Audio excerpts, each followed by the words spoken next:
Hello friends, అందరికీ నమస్కారం. Telugu life story వింటున్న ప్రతి ఒక్కరికి థ్యాంక్ యూ సో మచ్. అలాగే విశ్వానికి కృతజ్ఞతలు. మీ జీవితంలోని కొన్ని మధుర క్షణాలు కంటే మిమ్మల్ని బాధ పెట్టే సంఘటనలు స్పందించేది ఎక్కువ. ఎందుకలా? ఎప్పుడైనా ఆలోచించారా?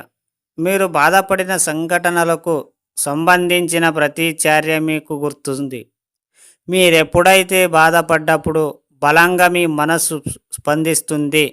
అవన్నీ మీ ఇన్నర్ మైండ్లో ఫిక్స్ అయ్యి మిమ్మల్ని ఎక్కువ మరీ బాధ పెడతాయి. సంతోషానికి సంబంధించి మీ మెదడు పోరాల్లో ఒక జీవం రసాయనం ప్రవేశిస్తుంది. కానీ బాధపడ్డప్పుడు మీ కండరాలు బలహీనంగా తయారవుతాయి. కాబట్టి ఇప్పుడు బాధపడడమా, సంతోషపడడమా మీరునే నిర్ణయించుకోండి. సంతోషంలో ఆనందం, ఆరోగ్యం అన్నీ ఉన్నాయి. అనుకోకుండా మీ అవసరాన్ని మించి డబ్బు లభించినప్పుడు ఎంతో సంతోషంగా ఉంటారు. అనుకోకుండా మీరు ఆరోగ్యంగా ఉన్నట్లు ఫీల్ అవుతారు.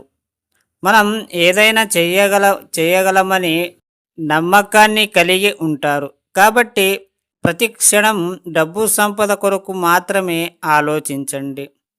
అప్పుడే మీరు అన్ని రకాలుగా బాగుంటారు.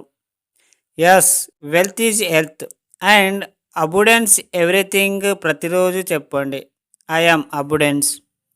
మీరు మీరు ఏదైతే చూస్తారో అదే మీ మైండ్ తీసుకుంటుంది. ఎప్పుడు కూడా సమృద్ధిగా ఉన్నాను అనే కోరుకోవాలి. పదే పదే మీరు ఆ పదం వాడాలి. ఎందుకంటే ఏదైతే వాడతారో అదే మన మైండ్ తీసుకుంటుంది. మీరు ఇన్నర్ మైండ్కి ఏదైతే ఇస్తారో అదే అలవాటు అయిపోతుంది. ఎప్పుడో కూడా మీకు ఏదైనా ఒక సమస్య వచ్చింది అంటే దాని గురించి పాజిటివ్గా ఆలోచించింది, ఆ సమస్యను తీర్చేసామని అనుకోండి. అలా కలలు కనండి, ఊహించుకోండి. కానీ మీ ఆ సమస్యను ఇంకా రెట్టింపు మనం బాధపడేలా చేస్తున్నామనుకో, అలా ఆలోచిస్తున్నామంటే అది ఇంకా అలాంటివి ఎన్నో సమస్యలు మనకు నెత్తి మీద తెచ్చిపెడతాయి. అలాంటి సమస్యలు ఎన్నో దూరమైనందుకు మనం కోరుకోవాలి తప్ప ఇంకా దగ్గర కానికి కాదు. మీరెప్పుడైతే బాధపడకుండా బలంగా మీ మనసు స్పందించుతారో అప్పుడే మీ ఇన్నర్ మైండ్ అంతా ఫిక్స్ అయి ఉంటుంది.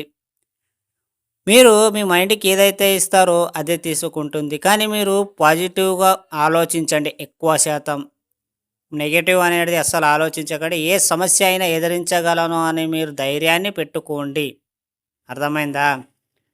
ఈ స్టోరీ విన్న ప్రతి ఒక్కరికి థ్యాంక్ యూ సో మచ్. అలాగే విశ్వానికి కృతజ్ఞతలు.